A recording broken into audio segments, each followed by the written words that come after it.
Hey, it's Todd Newton, toddnewtononline.com. Welcome to our podcast. Hope you are a subscriber. If you have not, please click that little subscribe button right now and take a moment or two to rate and review the show. We always appreciate that. Hey, before we speak to Jack Carr, I know there are a lot of Jack Carr fans out there, which is one of my favorite authors, for sure.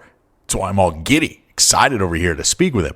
Before we speak with Jack, I do want to remind you that my books, Life in the Bonus Round and The Hosts with the Most, Tales of a Tattooed Television Personality, are both available on Amazon and on the homepage of toddnewtononline.com. Hope you'll enjoy these books. Hope you'll order a copy or two for your friends, because 100% of the proceeds goes to the Michael J. Fox Foundation for Parkinson's disease research. We're pretty proud of that.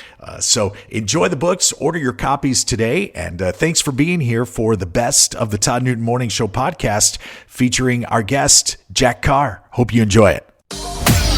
Welcome to the Todd Newton Morning Show podcast, featuring weekly highlights from the most talked about show on the FM dial. Now, with the talk that will keep you talking, here's Todd Newton and Maria Todd. ToddNewtonMorningShow.com. That is where you, my friend, can stay up to speed on just about everything we're doing around here. It is an exciting Friday, and I think I speak on behalf of Maria when I say we've both been very much looking forward to speaking with today's guest. Now, I'll tell you something about Jack Carr. My son is the one that turned me on to Jack Carr's books, and I am so glad he did. This is a few years ago. My son said, "You got to read this," a book called The Terminal List. And that was the first book in the series. The fifth book was just released last week. It is called In the Blood. And The Terminal List is now going to become a television show on Amazon Prime. It debuts on July 1st. It will star Hollywood A-lister Chris Pratt. And Jack is a retired Navy SEAL sniper, 20 years in service, leading operations in Iraq, Afghanistan, the southern Philippines, and now he's transitioned into civilian life flawlessly, seamlessly, it seems, and has fulfilled his childhood dream of becoming a New York Times best-selling author. This is exciting stuff. He's currently on his book tour. We're glad he took some time to speak to us here. Jack, listen, man, you are a favorite in the Newton household, that's for sure. Oh, so cool. Thank you so much. Love hearing it. Love to hear that. And before we get into everything you've written, everything you've got coming down the way here, it's an honor for me to thank you for your service, man. Seriously, that is an incredible career, and you're still a young guy. I mean, we both have a little gray in the beard here, but do you ever look back and think, man, what a ride it's been this far?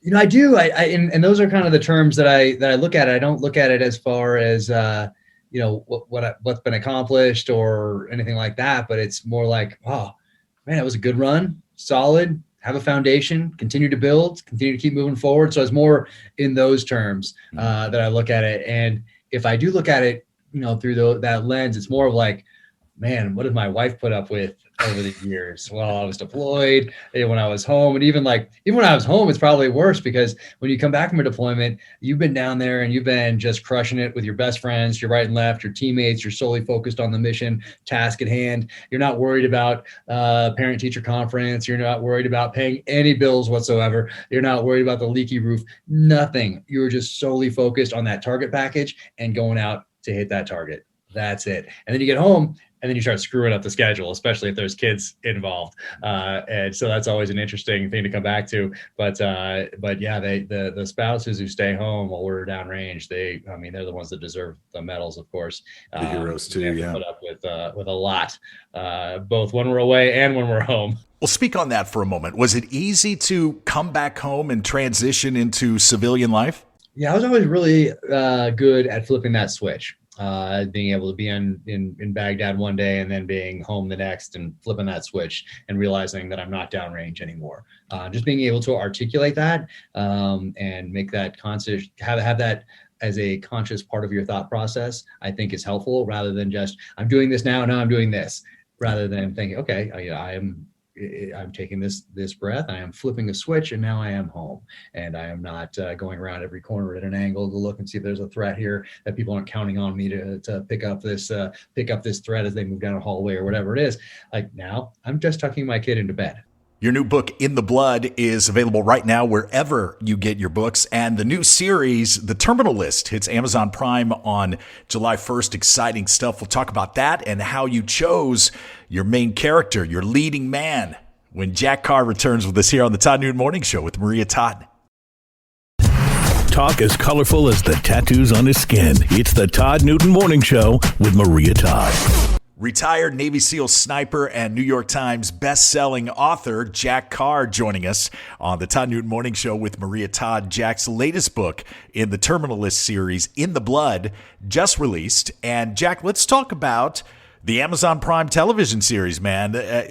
As if the Terminal List and James Reese could get any bigger, on July 1st, Amazon Prime will debut the Terminal List series starring Chris Pratt in the lead role as James Reese. And I would imagine that just about every action guy in Hollywood was vying for this role. Tell me about going with Chris Pratt. Yeah, so it was an interesting one because being a child of the 80s, it was very difficult not to imagine somebody playing your main character as you write. And I think I read somewhere that someone recommended not to do that. But for me, I think it's more important to not think of someone like being your main character, but it's okay to think of someone playing your main character, and trying to become that character. That's interesting. Medium. So I think it's different rather than being like, hey, Mark Wahlberg, that'd be good. He's done some of this stuff before, and then you're starting to picture Mark Wahlberg as you write. I think for me it was different. It was like, hey, who can do this? Who needs to take a risk as an author, right, or as an actor right now? Because I'm taking a risk as an author. I need someone who wants to go along this journey with me and take that risk also, not just someone who's doing another action role, very similar to they've done 5, 6, 7, 8 times now. Yeah. And I thought of Chris Pratt, and it's strange because I started writing the first novel in December of 2014, and I thought of Chris Pratt then, and he'd been in Parks and Rec. Certainly not a role where you would think of someone like, hey, Andy Dwyer, he's going to make an action hero star. That's the guy. Wasn't he in one of the last Jurassic Parks or something where there was Yeah, not at that point. Oh, okay. So he hadn't done Avengers, hadn't done Guardians of the Galaxy, hadn't done Jurassic Park yet, Jurassic World. He'd done a very small role in Zero Dark 30 about the Bin Laden raid. Mm-hmm. And so I saw that and then saw what he was doing on Parks and Rec. I was like, this is the guy. And because being a student of this essentially my whole life, I thought of Tom Hanks playing all these different roles back in the 80s that were all comedies. And then he took a risk with Philadelphia in the early 90s, and he's been able to do anything he wants ever since. So I thought, who's this generation's actor that needs to take that risk, that is inherently likable, like Tom Hanks was in all of those roles he had up to Philadelphia. I'm like, who's that guy? And I'm like, that's Chris Pratt. That is 100% Chris Pratt. And I didn't know I had a connection to him at the time, but then before the first novel came out, a buddy of mine from the SEAL teams calls me, and I hadn't talked to him in about 5 years. His name's Jared Shaw. Great guy. We're just talking about 15 minutes ago. And he said, hey, I heard you wrote a book. And I was like, yeah, this book coming out. It's coming out in a little while. He's like, well, you know what? I always wanted to call you and thank you for what you did for me in the SEAL teams. And I couldn't even remember what it was, but he said, you sat me down in your office, you talked to me about transition, you introduced me to people in the private sector, and nobody else took the time to do anything like that. And I always wanted to thank you. And I was like, dude, no problem, man. Always going to help good guys out. And he said, well, I'd like to give your book to a friend of mine. Is that cool? I said, yeah, I'll send you a rough draft. And he said, I said, who is it? And he said, Chris Pratt. Oh, man.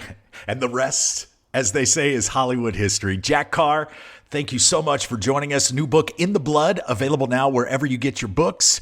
And Amazon Prime, July 1st, you can catch Chris Pratt in the Terminal List. Great to have him here. Jack Carr, Todd Newton Morning Show with Maria Todd. Thank you for being part of the conversation. Subscribe now so you never miss a beat. For more Todd and Maria, visit ToddNewtonMorningShow.com. The Todd Newton Morning Show podcast. Great talk that will keep you talking. Produced by the host with the most, LLC. All rights reserved.